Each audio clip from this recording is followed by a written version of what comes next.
In 2023, Georgia and I quit our jobs in the first half of the year with the intention of going traveling for some number of months. 6 months, I think, was the number. And through whatever circumstances, we ended up splitting that into a 2-month campervan trip around South Africa, followed by almost immediately by a 2.5-month trip around Europe, staying in Airbnbs. So great fun, and every time we see someone who hasn't seen us since May through October 2023, they say, "Oh, how was your travels?"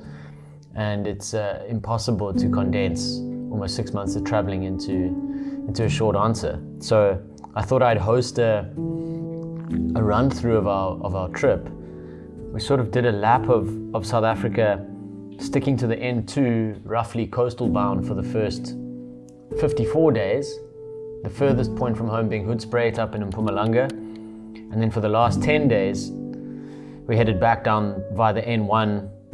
The theme of the campervan trip, to the extent that there was one, early 2023, I started making short form videos for social media, Instagram, YouTube Shorts, and TikTok, of initially trail running and then mountain biking, all of the great routes that I like to do around Cape Town. So I figured, we're quitting our jobs, why don't we try and drive to and park and camp at great trails all around the country. So we did just that. Let me talk about the camper very quickly. So this was a crucial aspect of the trip. I mean, we were thinking of selling our cars and buying an SUV, a 4x4, and then all of the camping gear that would have to go along with that.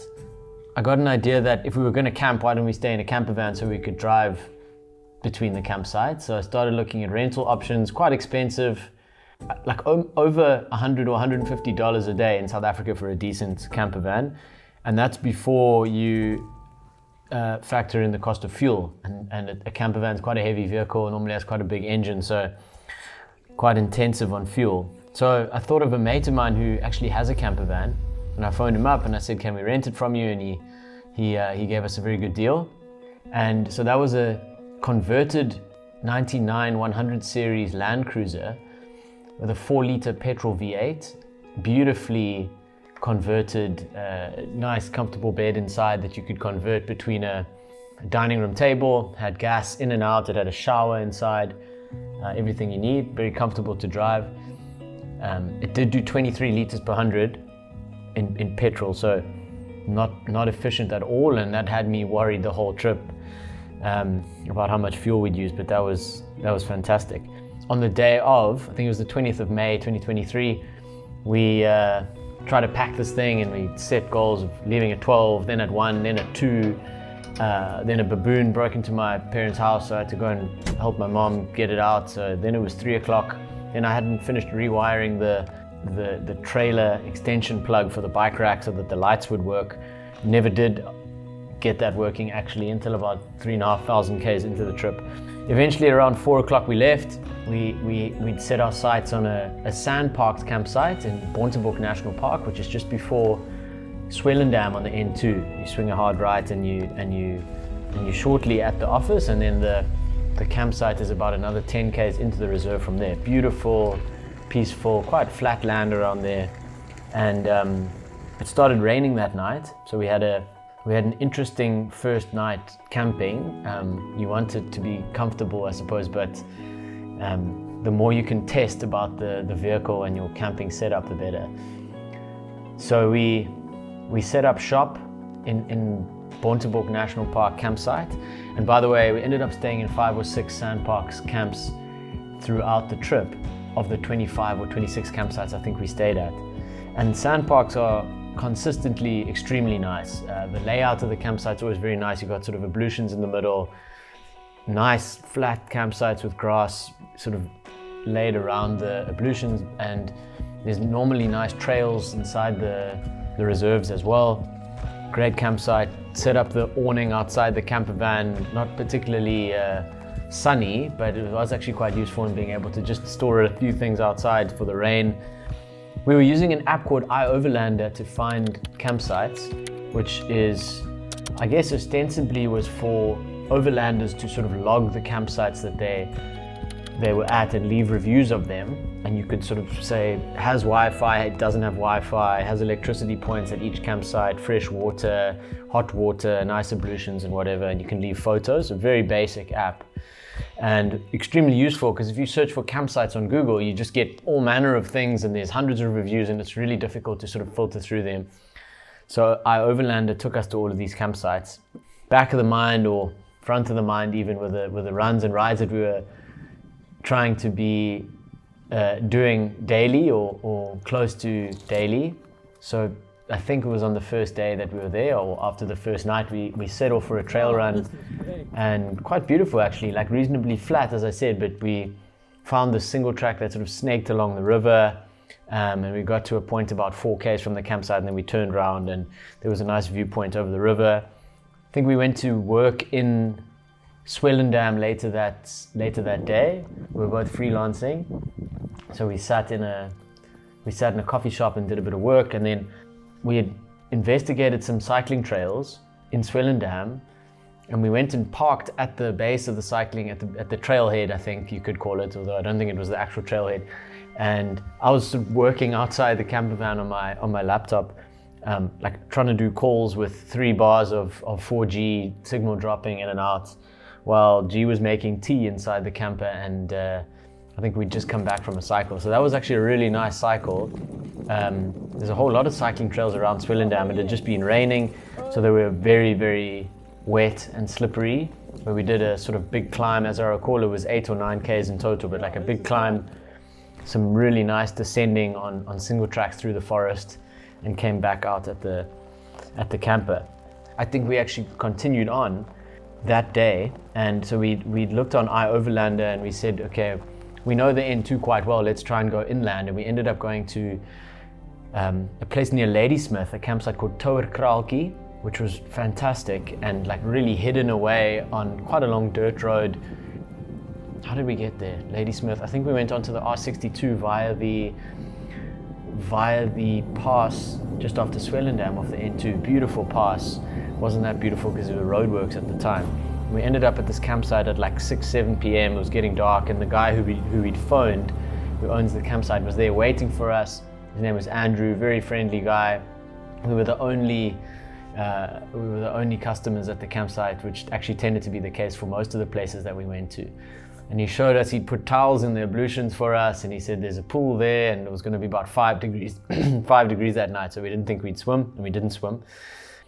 So that was a great campsite at the foot of the Swartberg Mountains. We did a short sort of hike/trail run there up to the plateau at the nearby ridge, which was great, like quite technical and great views all around when we were up there. We didn't have our phones, so no media was taken of that. And then we also did on the second morning, I think it was camp gym. So we'd carried a few dumbbells and weights in the camper van.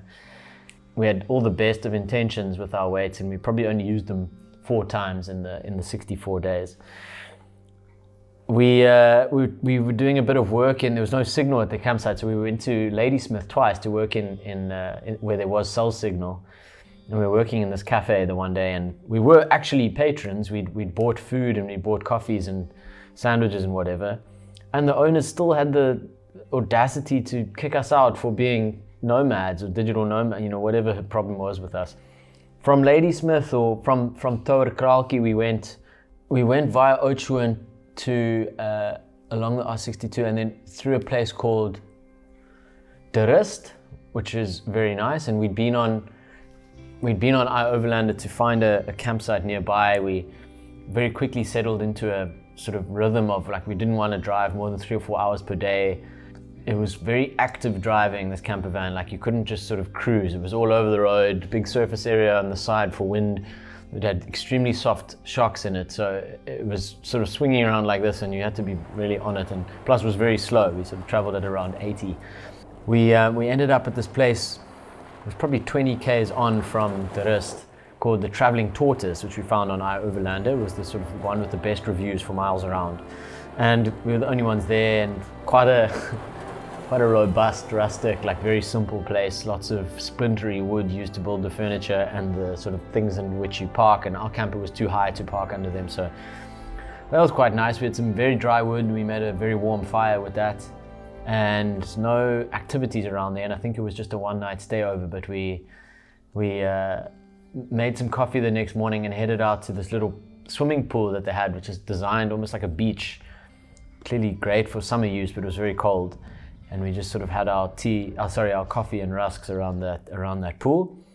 Then we were working in Ladismith that morning at a coffee shop, and the owner of the coffee shop, who was very friendly, took an interest in our camper, and there was a small leak that I'd noticed under the hood, and he said, "Oh, phone this guy and he'll tell you, he knows all about Land Cruisers," so that was helpful. And then I said, like, where do you think we should go next? We sort of want to get to Harkerville, which is in between Knysna and Plet, to do some mountain biking. And he said, "Oh yeah, there's actually a really nice road if you go due east of Ladismith, along the R62, I think it was, or along the R341, and then south along the R339 that comes out basically at Knysna." So I listened to him and it sounded great.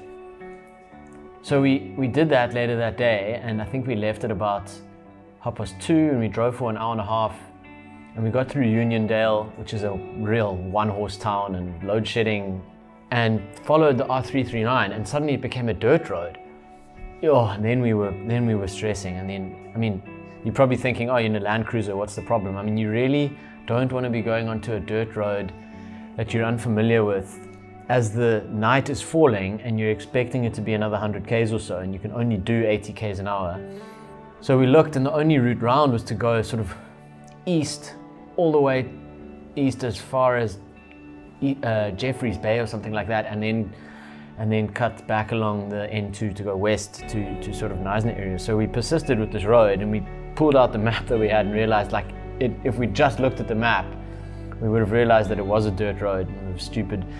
So that was quite hairy, I must say. Gee, was scary. If you know this road, it's the one that goes past De Vlucht and Diepvalle and Angie's G-Spot, and it comes out just past Knysna, just east of Knysna on the N2, where the Knysna Forest Marathon starts, up on the hill, sort of near where the informal settlements are.